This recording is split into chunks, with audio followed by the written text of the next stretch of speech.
Inside Syria, there's no let-up in the violence. And the gunfire and shelling is from government troops. The regime may be isolated, but it's still waging war on its own people. Defiant in the face of looming suspension from the Arab League. It's an extremely dangerous step that will affect present and future Arab cooperation. In Syria, there's no escalation of the crisis. On the contrary, we're heading towards the end of the crisis.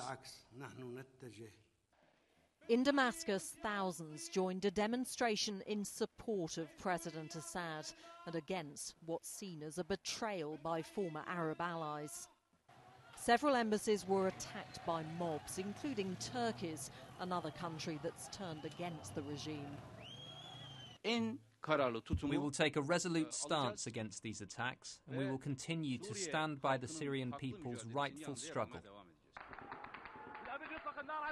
But amid the condemnation, the crackdown goes on in cities across the country. And even increased economic sanctions may not halt the bloodshed now. Every week, more soldiers defect to the opposition, adding to the growing ranks of a rebel army. But unlike Libya, there's no appetite for international military intervention that might support their fight. It's a different situation from Libya.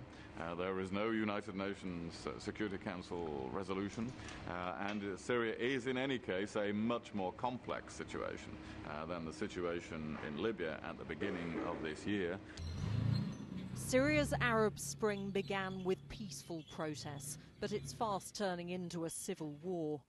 And President Bashar al-Assad can still exploit cracks in the international resolve.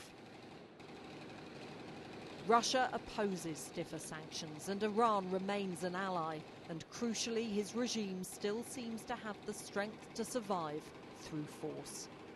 Emma Hurd, Sky News, Jerusalem.